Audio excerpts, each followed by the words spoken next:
A ustedes muy buenos días. Como sábado a sábado nos encontramos en su programa de Prevenidos. Quien les saluda su cordial amigo Vladimir Villón Andía. Chiclayo, 12 de septiembre del año 2020. Terremoto político, que vamos a hablar más adelante. Primeramente vamos a dar las estadísticas de cómo ha avanzado el coronavirus. Día 181 del estado de emergencia.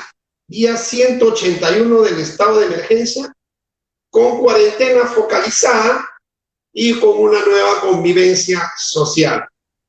Vamos al plano mundial. Casos confirmados a nivel mundial. Tenemos 28.125.020 casos confirmados. Fallecidos a nivel mundial, 909.044. Regresamos al plano nacional.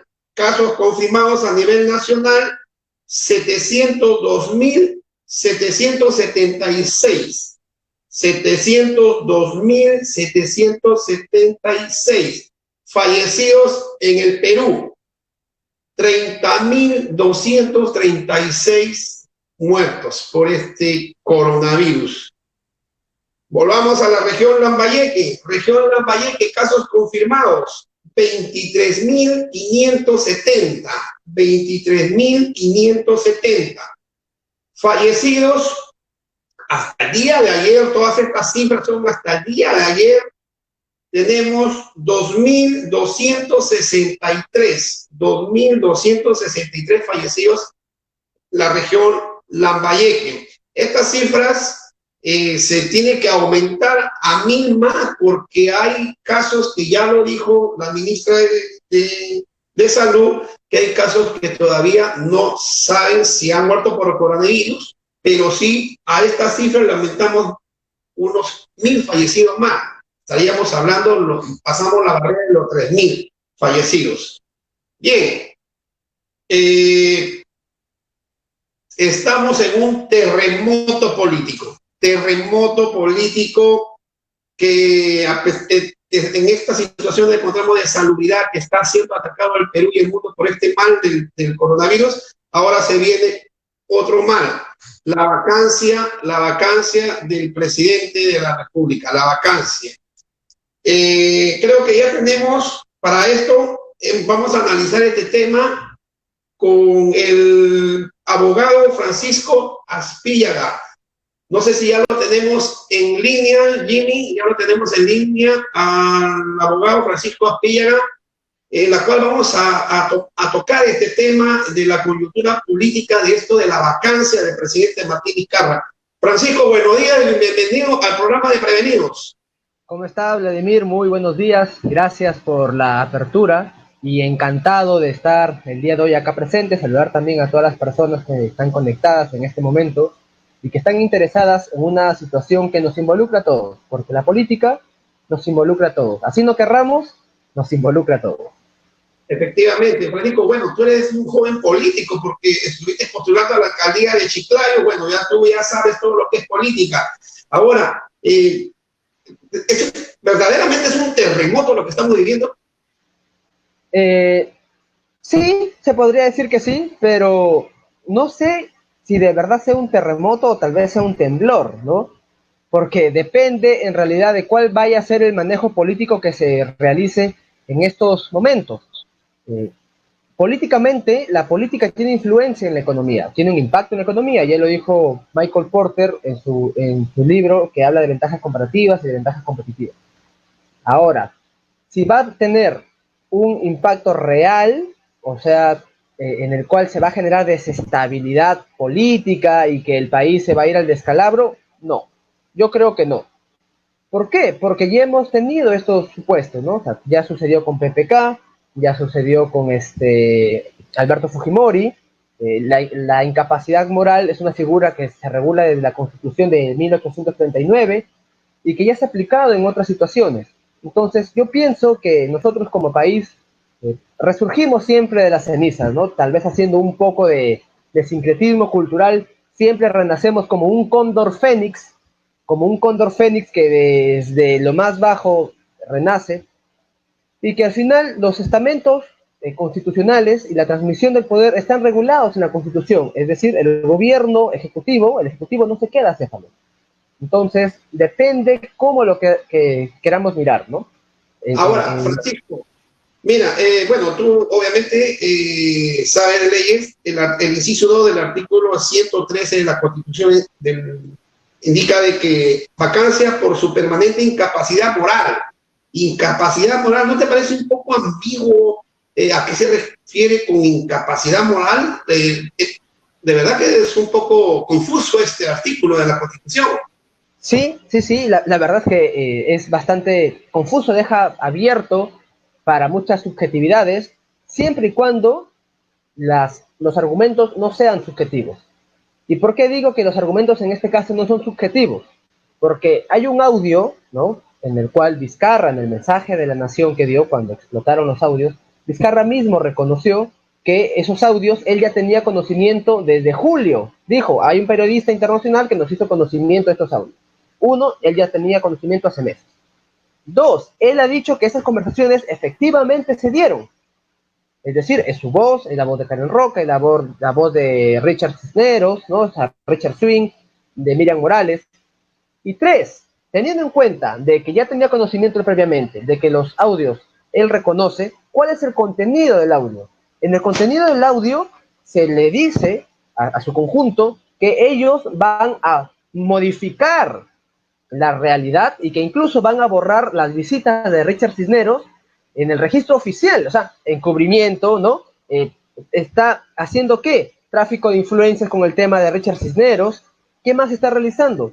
Fraude procesal, porque si esto se hubiera ido a una declaración fiscal o una declaración judicial, porque al parecer parece que sí dieron esa versión, también se está cometiendo fraude procesal. Entonces, la causal de incapacidad moral en este supuesto tiene razones objetivas. ¿Y cuáles son esas razones objetivas? Que se hayan cometido delitos que en el mismo audio reconocen que los han realizado.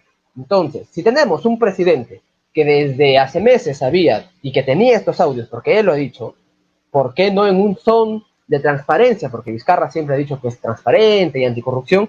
¿Por qué no los publicó en su momento o por qué no los publica en este momento? Si él menciona que es tan transparente y que estos audios son editados, que los publique en el portal oficial de la Presidencia del Perú, y así todos podemos escuchar los audios oficiales, donde él reconoce que está haciendo toda una parafernalia, y esa parafernalia, todo ese esquema que está armando, son distintos delitos que ya hemos manifestado. Efectivamente, ¿no? Cómo ha venido trayendo cola Richard Cisneros. Yo tengo acá la moción del orden del día,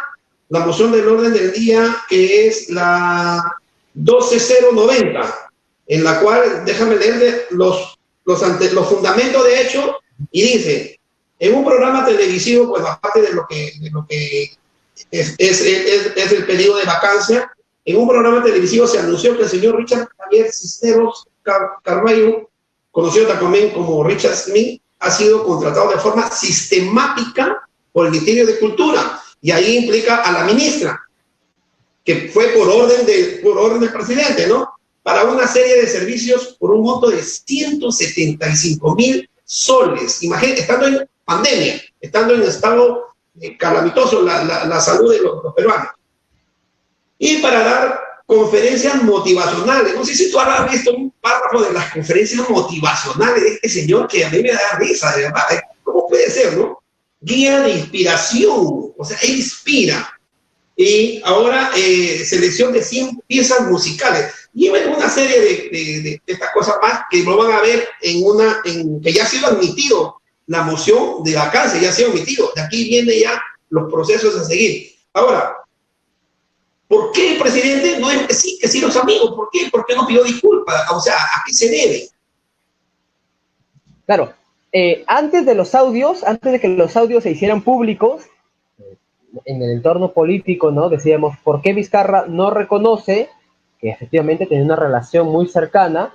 Porque no le convenía, ¿no? Y definitivamente no le convenía porque ya luego en los audios que se han escuchado, él reconoce específicamente en los audios que se le han enviado que él iba a salir manchado, al igual que todo el conjunto de personas con las cuales él trabajaba. Miriam Morales, Karen Roca, los mismos ministros. Entonces, efectivamente, ¿por qué no le convenía, por qué no reconocía esa actuación? Porque sabía que en una situación de pandemia, gastarse 170.000 soles o 175.000 soles en un personaje que podrá ser muy hábil tal vez en el mundo artístico, pero en la gestión pública se necesitan ciertos requisitos para accionar, tiene que tener título profesional, cierta formación, y Richard Cisneros o Richard Swing no tiene ningún estudio profesional más que el término de su secundaria. Darle 175.000 a esta persona que ya venía incluso desde la campaña presidencial, cuando PPK postula y Vizcarra iba en la plancha presidencial, es devolverle un favor, pues, porque tengamos en cuenta que la contratación de este personaje de Richard Swing no es a través de una licitación, sino otra vez es a través de adjudicación directa.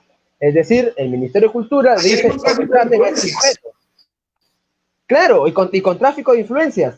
E incluso Vizcarra sabe, y en esos audios sabe que está cometiendo un delito, solo que ahorita todavía a él no lo pueden acusar porque tiene la inmunidad presidencial, ¿no? Y bueno, que le esperan en Moquegua más de 48 denuncias también por corrupción. Así Y aparte del caso Chincheros, cuando él era ministro de Transportes con PPK. Pero evidentemente aquí existe un encubrimiento, ¿no? Una obstrucción a la justicia que también son delitos y que están en los audios. Y Vizcarra ha dicho que efectivamente esa conversación se realizó. Es decir, si una persona está reconociendo que ha cometido un delito, ¿ya? ¿Qué más queremos? Las puertas abiertas para la vacancia ya están entonces. Por supuesto, entonces es allí donde la incapacidad moral no se queda solamente en una mera subjetividad, ¿no? Porque algunas personas decían, ¿qué moral vamos a aplicar? Mira, moral cristiana, evangélica, musulmana, ¿no? Moral budista. Pero es que acá no estamos viendo el tema de moral propiamente como reglas morales, netamente morales, sino como reglas morales jurídicas. Y el Código Penal tiene reglas morales jurídicas. ¿Por qué? Violar está mal. Está mal, violar está mal, por ejemplo, moralmente, pero también jurídicamente está mal y hay un delito. Tráfico de influencias, moralmente está mal, pero jurídicamente también es un delito. Entonces, todo lo que ha hecho este sujeto llamado Vizcarra es moralmente malo, pero en un contexto jurídico penal. Es allí donde pierde ya la moralidad para ser presidente. Esa es la razón, porque comete delitos que están en los audios. No es que se imaginaron y dijeron, ya vamos a ver cómo es la moral. No, no, no, no. Está enmarcado en un contexto jurídico penal. Ya lo hemos manifestado hace un momento. Ahora, estos audios, si bien es cierto, tú como abogado sabes que los audios son pruebas, si no está fundamentado por la fiscalía, son ilegales. O sea, se puede coger de ahí el presidente para decir de cómo han chuponeado y no tiene validez de prueba para que lo hagan. Mira, aquí hay dos cosas y voy a hablar desde mi experiencia como abogado. En primer lugar, tengamos en cuenta, ¿ya? Primero tengamos en cuenta que es una grabación. Si ustedes me preguntan, para mí es evidente que Karen Roca es quien graba, porque Karen Roca aparece en todas las conversaciones. Entonces, si Karen Roca aparece en todas las conversaciones, ¿quién más va a grabar? Vizcarra no se va a grabar él mismo, ¿no? O sea, es Karen Roca la que tiene la grabación. En ese aspecto, existe un principio, el principio de confianza, por el cual, si estamos conversando, yo puedo grabar las conversaciones sin pedirle permiso a cualquier persona, en base al principio de confianza, y ya el Poder Judicial lo ha determinado. Cosa distinta sería que si fuera un chuponeo. Si fuera un chuponeo, evidentemente allí la prueba sería ilícita para términos jurídicos, ¿no? Para un proceso judicial. Pero para un proceso político, en el proceso político, ¿qué importa si es lícita o es ilícita? No importa, porque la corrupción está allí. ¿O acaso cuando salieron los Vladivideos, alguien se preguntó si la prueba era lícita o era ilícita?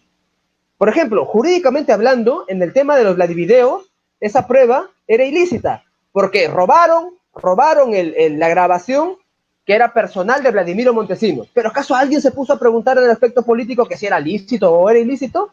Los Mamani videos. ¿Acaso alguien se puso a preguntar si eran lícitos o era ilícito? O cuando salen las conversaciones del Fainón, ¿no? En la época de Alan García, ¿alguien se preguntó si era lícito o era ilícito? En el plano jurídico, evidentemente, tiene que verse esta cuestión de que si se obtiene ilícita o ilícitamente para sancionar penalmente. Pero en el plano político, si vemos que el presidente está cometiendo actos de corrupción, está cometiendo delitos, ¿importa en realidad si fue un chuponeo, si fue una grabación? O sea, evidentemente no, porque el dinero que él está usando es su dinero, nuestro dinero, el dinero de todo el Perú. Entonces, que por favor, las personas que dicen que si es lícita o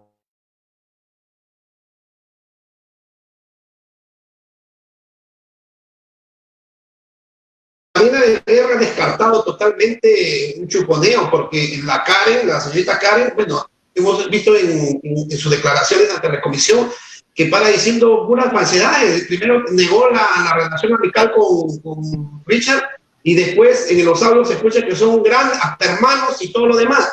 Y ella ha dicho que la Marina no ha chuponeado, tampoco no es creíble. Entonces, esta señorita Karen, de hecho, que va a tener un proceso penal, ¿no te parece? Claro, hoy han allanado, desde las 4 de la mañana, han allanado la casa de Karen Roca, han allanado la casa de Miriam Morales, de Richard Swing, han allanado la casa, y que ella haya dicho en la comisión, ¿no?, que no conocía a Richard Swing, pero que los audios se escuchan que sí, y los audios son mucho antes de la comisión, evidentemente demuestra cuál es el poder de influencia que tenía Vizcarra como autor intelectual de toda esta parafernalia para deslindarse de responsabilidad. Entonces, evidentemente el presidente demuestra que no es tan transparente, que no es tan limpio y puro como él se manifiesta, ¿no? O sea, engañó a todos los peruanos, engañó. Y es necesario entender que la postura de Vizcarra en este momento es seguir engañándoles.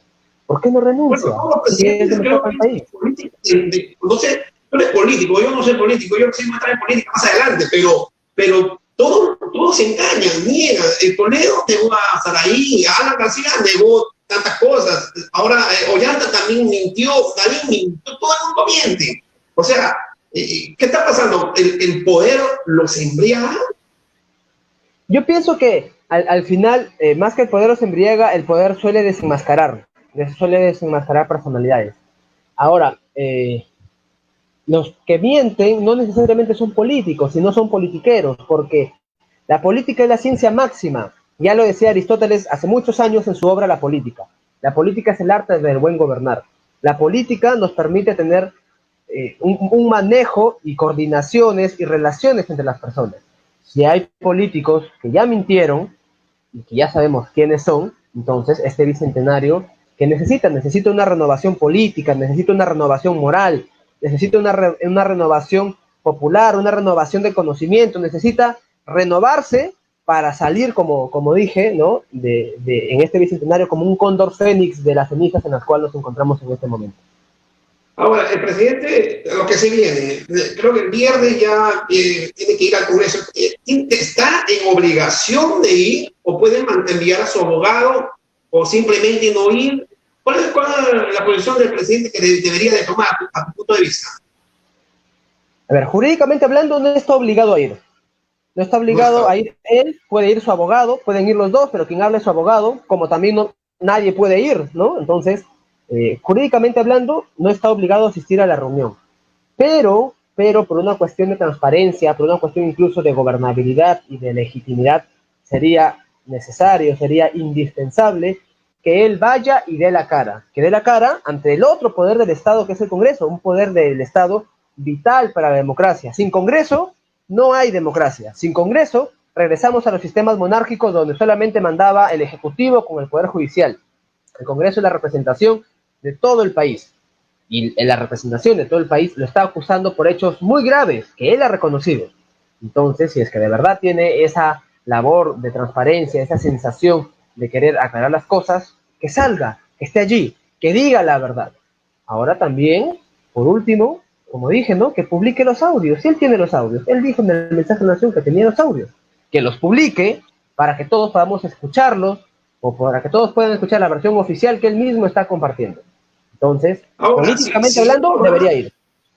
ahora, claro, pero si él no va, es como un desaire del Congreso y el Congreso en su totalidad sí votaría ya por la vacancia, porque no le está haciendo caso a ellos. Pero si va, puede convencer con su arrepentimiento al Congreso y no puede haber vacancia, ¿no te parece? Claro, a ver, yo no creo que necesariamente vaya y los convenza. Yo creo más bien que, como suele suceder, las negociaciones se hacen previamente a la votación.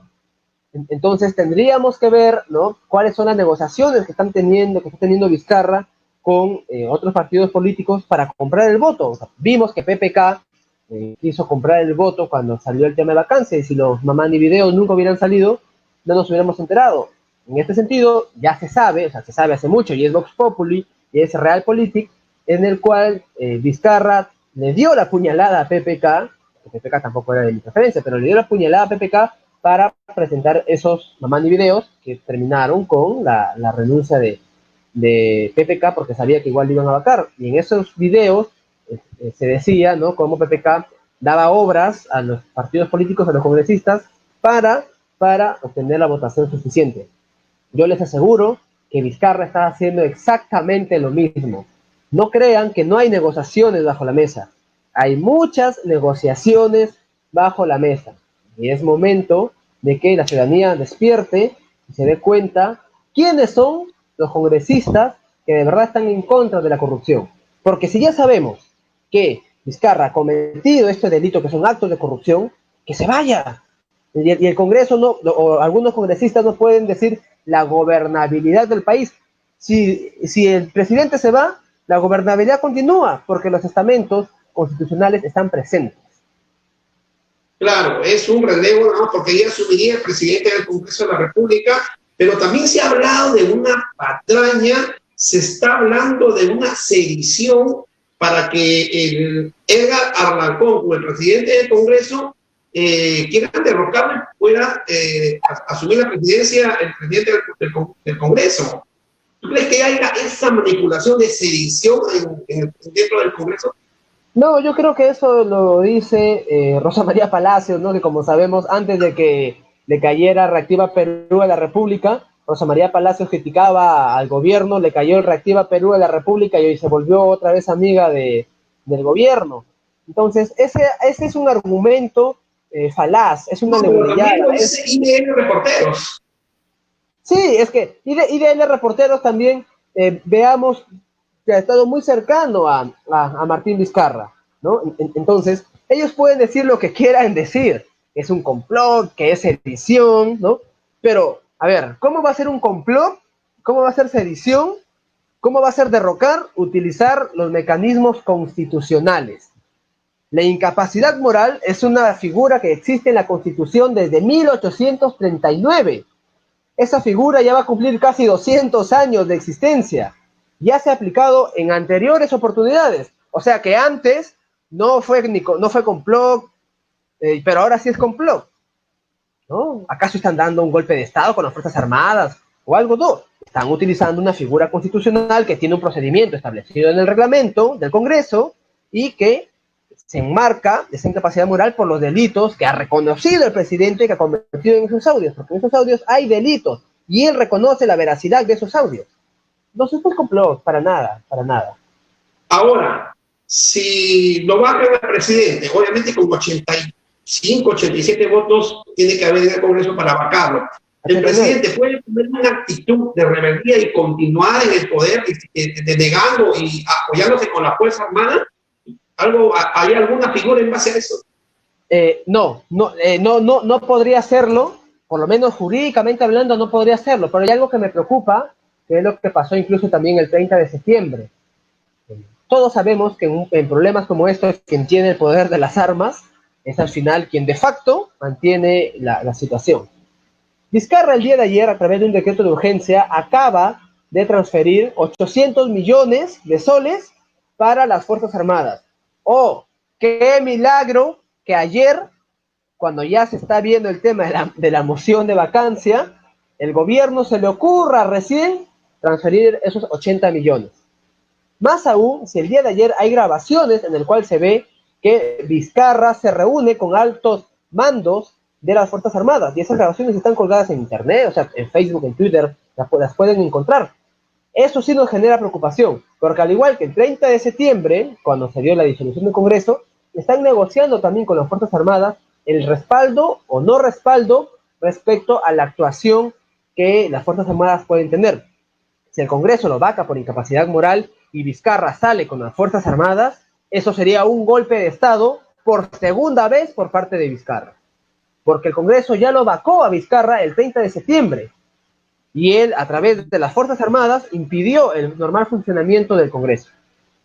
Ahora, lo que sí podría ser, y que ya la ministra de Justicia ha manifestado, es que van a presentar una demanda competencial para que no se dé esta figura de la vacancia, y que incluso van a presentar una medida cautelar para que el procedimiento de vacancia por incapacidad moral se suspenda. Lo que evidentemente, si el Tribunal Constitucional le da la razón a Vizcarra, por segunda vez, sería una clara muestra que nuestro Tribunal Constitucional está formado no por abogados, sino por cualquier calidad de persona que no tiene conocimientos mínimos de derecho. Ahora, ¿qué se refiere con esto de la competencia? Indicándole al Congreso que no le compete hacer eso. ¿Cómo puedes explicarnos? Sí, exacto. La Constitución establece distintos procesos constitucionales. Entonces, uno de ellos es la acción competencial. Y esta Constitución nos lleva al Código Procesal Constitucional. El Código Procesal Constitucional es la figura que regula los procedimientos constitucionales: acción de amparo, habeas corpus, habeas data, acción de inconstitucionalidad, acción popular, acción competencial. En la acción competencial, ¿qué manifiesta?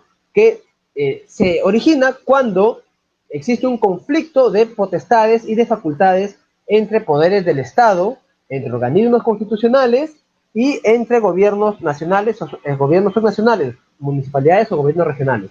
Entre ellos se puede dar la demanda. En este supuesto, ya lo dijo la ministra de Justicia, se va a presentar el lunes, porque tienen que aceptar por Consejo de Ministros la presentación, pero evidentemente no van a aceptar. El lunes se va a presentar ante el Tribunal Constitucional la demanda competencial, y a la vez van a presentar una medida cautelar. ¿Y qué es lo que ha dicho la ministra de Justicia? Y es oficial, lo pueden leer en redes sociales. Ha dicho que para ellos el Congreso no tiene la competencia para vacar al presidente por incapacidad moral. O sea, es una cuestión jalada de los cabellos.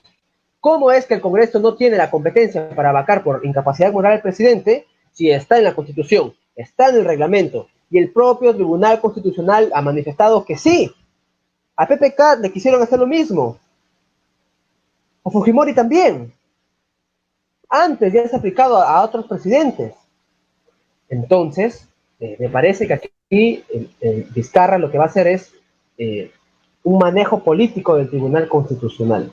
Esperemos que el Tribunal Constitucional tenga la sapiencia suficiente para demostrar y darse cuenta que efectivamente el Congreso sí tiene la competencia, porque lo establece literalmente la Constitución. Ahora, ese proceso de competencia, una vez que ya se ingresa, se le notifica a la otra parte, ¿no? Para en un plazo de 10 días, en este caso al Congreso, para que pueda responder. Y el Congreso tiene todavía 30 días más para presentar su contestación.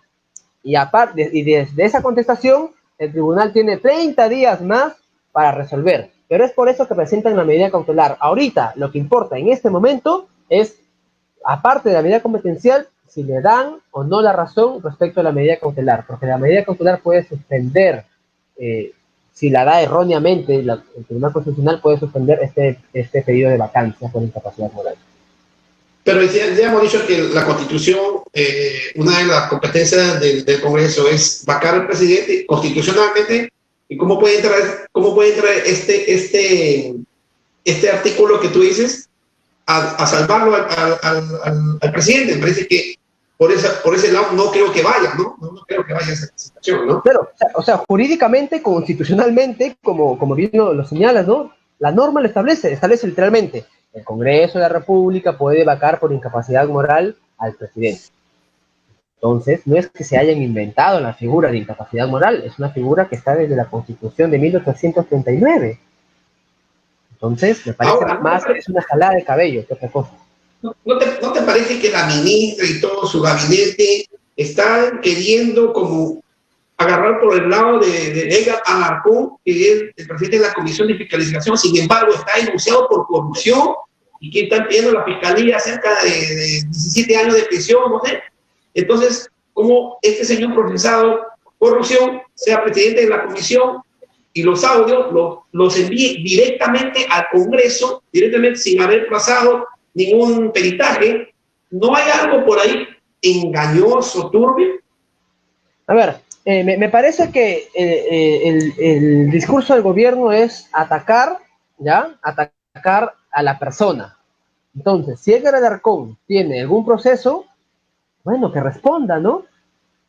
¿Cuál es el problema? Que responda y que tenga el proceso y que responda el proceso en el que tenga que estar. Pero tengamos en cuenta, llegamos un poco de historia política. ¿Se acuerdan cuando Vizcarra era ministro de Transportes y Comunicaciones? ¿Qué sucedió? Pasó el caso Chinchero, un caso de evidente corrupción, en el cual Vizcarra firmó la adenda como ministro. ¿Y quién fue el Contralor General de la época? Edgar Alarcón. Edgar Alarcón en ese momento emitió un informe en el cual se manifestaba que firmar la adenda iba a generar lesión económica al país y que por tanto se podría cometer ciertos delitos que acarreaban responsabilidad administrativa y responsabilidad penal y tal vez responsabilidad civil. Entonces, Edgar Alarcón, desde ya algunos años, le dijo a Vizcarra, en un informe oficial, ¿no?, de la Contraloría, que el accionar que él estaba realizando, Vizcarra estaba realizando como ministro de Transporte, como firma de Chincheros, era posiblemente un delito. Es por eso que luego que se firma Chincheros, PPK lo saca a Vizcarra como ministro de Transporte y lo envía de embajador a Canadá. Esa situación, ¿ya? Esa situación que le originó a Edgar Alarcón posteriormente, que lo sacaran de Contralor y que a la vez le iniciaran investigaciones. Bueno, si hacen investigaciones, que responda. Pero ¿acaso, si él tiene investigaciones, Vizcarra no tiene investigaciones? Vizcarra tiene 48 investigaciones por corrupción que están suspendidas y que no se pueden realizar porque él ahorita es el presidente y que en la época era vicepresidente. Entonces, ¿qué? ¿Cuál es el problema de que Edgar Alarcón lo haya presentado? Peritaje, si Vizcarra ya dijo que es su voz. Vizcarra también ya dijo que él tenía los audios. No sé, que Vizcarra publique pues los audios que él tiene, que son los mismos audios que tiene Edgar Alarcón. Acá en realidad me parece que es un ataque ad hominem, o sea, un ataque a la persona de Edgar Alarcón para deslegitimar, como si deslegitimar a la persona borraría el delito que está cometiendo Vizcarra, ¿no?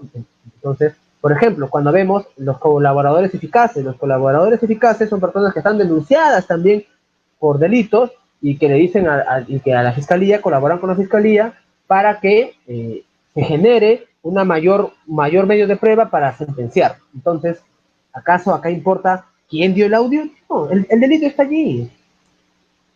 Efectivamente. Ahora, ¿cómo ves el panorama económico si bajan al presidente de aquí en adelante? Las grandes empresas ya invertirían. ¿Qué pasa con el Perú? ¿Por qué tanto escándalo? ¿Ya se correrían las inversiones? ¿Cuál es tu punto de vista? Acá hay un libro bastante interesante que yo leí, que es del ingeniero Rafael López Aliaga, se llama Análisis de oportunidades de inversión en el Perú, y él toma muy en cuenta lo que dijo Michael Porter, que es un economista a nivel internacional, Michael Porter, y que justamente su libro de ventajas comparativas y de ventajas competitivas las hizo en base al Perú. Dentro de los análisis de ventajas que tenemos, ¿no?, es la flora y fauna para términos muy generales, ¿no?, para decirlo así. Tenemos mucha riqueza. Pero también los inversionistas evalúan el riesgo país. El riesgo país, que es un indicador de riesgo a nivel internacional, tiene que ver también con la seguridad política. La seguridad política o la estabilidad política se ve no solamente en las instituciones, sino también en cuál es el manejo propio que tienen los poderes del Estado. De que nos va a afectar económicamente, nos va a afectar económicamente. Que nos vamos a convertir en un país tercermundista y en el cual no va a haber ni comida ni agua y que el dólar de 3.50 va a pasar a costar 10 soles, esto es falso. Porque cada vez incluso que hay elecciones, ¿ya? El dólar sube un poco en el país. ¿Por qué? Porque hay esa incertidumbre política de quiénes quién va a ser el gobierno, ¿no? Pero de que nos va a afectar y que nos vamos a ir al piso económicamente más de lo que ya nos ha llevado Vizcarra, no, pues eso es una mentira. No nos va a afectar como si fuera o sea, no vamos a caer en una gran depresión como tuvo Estados Unidos hace muchos años, no vamos a regresar a la época del Inti Millón, eso es totalmente falso, pero sí es importante que se tengan en cuenta planes de reactivación económica, como el Plan Marshall, que es un plan de reactivación económica que este mismo ingeniero Rafael López Aliaga, que es chiclayano de paso, que es chiclayano y que yo lo conozco, que ha sido mi docente en varios cursos, propone para que el Perú salga de esta recesión económica, porque estamos en recesión económica, entonces necesitamos reactivación económica urgente ya. Definitivamente, bueno, la moneda peruana sí es solvente, tiene base, ¿no? Ahora sí, un sol es un sol, lo que no era antes, ¿no? Sí hay una base económica. Francisco, yo te agradezco mucho por haber permitido la entrevista. ¿Y cuáles son tus proyectos de aquí en adelante? Bueno, jurídicamente, definitivamente seguir laborando, ¿no? Como abogado. Y en temas políticos, estoy en conversación de repente para estar en una precandidatura congresal. Y bueno, como joven que soy, entiendo que es vital que la juventud tenga una participación real y efectiva en el Congreso.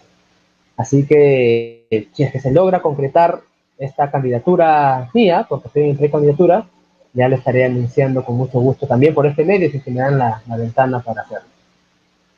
Gracias, Francisco, de verdad. También creo que nos vamos a entrar en el camino de la política, ¿verdad? Yo recién soy nuevo, pero a ver qué nos viene más adelante. Bien, Francisco, te agradezco mucho y buena suerte en todo. Muchas gracias. Y me alegra que si usted también está, es muy bueno porque necesitamos renovar la política. La renovación política es vital. El bicentenario lo necesita y lo requiere de manera indispensable. Muchas gracias. Sí, hemos hecho así unas entrevistas a rostros nuevos por Facebook, por todos lados, ya la gente ya está cansada de los políticos, ya quieren rostros nuevos, y sobre todo luchar con esta maldita corrupción que existe, ¿no? Y también gente joven, ¿no? Muchas gracias. Bien, gracias Francisco Aspíaga, ha sido Francisco Aspíaga, abogado, en la cual hemos analizado la situación que está viviendo el Perú. Ahora, ¿qué sigue tras la admisión del pedido de vacancia? Que tengo un cuadrito, dice, primero, debate de pedido de vacancia, que hacer el viernes. El viernes van a debatir el pedido de vacancia. Ahí tendría que ir el presidente Martín Vizcarra a ejercer su defensa. Podría, como lo dijo Francisco Aspíaga, podría enviar su abogado o también no podría ir, así de sencillo, no quisiera ir. Entonces, eso es el primer paso. El segundo paso sería la votación. Acá se necesita dos tercios de congresistas para que pueda admitirse la vacancia. O sea, hablamos de 87 votos. Recién ha habido la moción de pedido de vacancia con 65. El FREPAR, todo el FREPAR se abstuvo. Qué feo, ¿no? Son evangélicos, se abstuvo. O sea, se limpian las manos. Son un grupo evangélico, están haciendo pilatos. O sea, o sí o no, pues, pero se abstuvieron. El grupo de FREPAR se limpió la mano. No quieren saber nada. Ahora, si se aprueba la vacancia, se emite una resolución legislativa. Y posteriormente se comunica al presidente que ha sido vacado. O sea, el presidente de ese momento ya deja de serlo y asume el presidente del Congreso, asume la presidencia hasta convocar a las próximas elecciones. Después se publica en el diario oficial dentro de las 24 horas y rige desde que se comunica hasta el primer día que se comunica al presidente. Entonces, estos son los pasos que se vendría si es que vacan al presidente Martín Vizcarra. El abanderado de la corrupción, metido en corrupción. Qué hipocresía más grande. se deshizo el gobierno, imagínense, ¿qué pasa? ¿Qué pasa? No entiendo por qué esa mentalidad, ¿no? De mentir, de robar, de calumniar. Ahora, como ya hemos visto, la secretaria del Martín Vizcarra, la Karen Roca, está en serias contradicciones, serias mentiras, y que le echó la culpa a la otra secretaria, a Miriam Morales, y están en eso, y entra Richard Swing, entra a tallar ahí, y que él tiene más audios, tiene como más de 200 audios comprometiendo al presidente de la comisión, Edgar Alarcón, y al presidente del Congreso también lo involucra. O sea, ahorita estamos en un mundo de audios. Imagínense, todos los audios que van a ver. Bien, esperemos pues qué nos deparará el destino del Perú con esta pedido de vacancia del presidente. ¿Y por qué no dicen la verdad, no? Porque la verdad es dura, pero hay que decir la verdad. Sí, cometí un error. Discúlpeme, le pido perdón al pueblo peruano y déjenme acabar mi gobierno para continuar en esta lucha contra el coronavirus, acabar con esta lucha de la pobreza. No, el orgullo ahí no quiere hacerle caso. Y obviamente se agarran de lo que es una venganza política, que infinidad de cosas que hacen. Bien, también tenemos otro ministro del Interior, lo cambian al ministro del Interior, ahora es el general de retiro, César Ide Vargas, ahora es ministro del Interior. ¿Por qué? Porque ya sabemos lo que pasó con la discoteca Escobar, en la cual fallecieron 13 jóvenes, y que la policía tuvo parte de la culpa al cerrar la puerta y al morir asfixiado todas estas jóvenes. Entonces, a esto renuncia el ministro y asume el nuevo ministro del Interior, César Tigres Vargas. Bien, nos queda, creo, asumir nuestro rol responsable para las próximas elecciones. Un rol responsable de cada uno de nosotros para poder saber por quién votar en el 21. Bueno, ahí lo dejo. Me despido hasta el próximo sábado. Gracias, Jimmy, por la cobertura. Agradecer también a Francisco Aspillaga. Y nos encontramos el próximo sábado a la misma hora. Que tengan un buen fin de semana.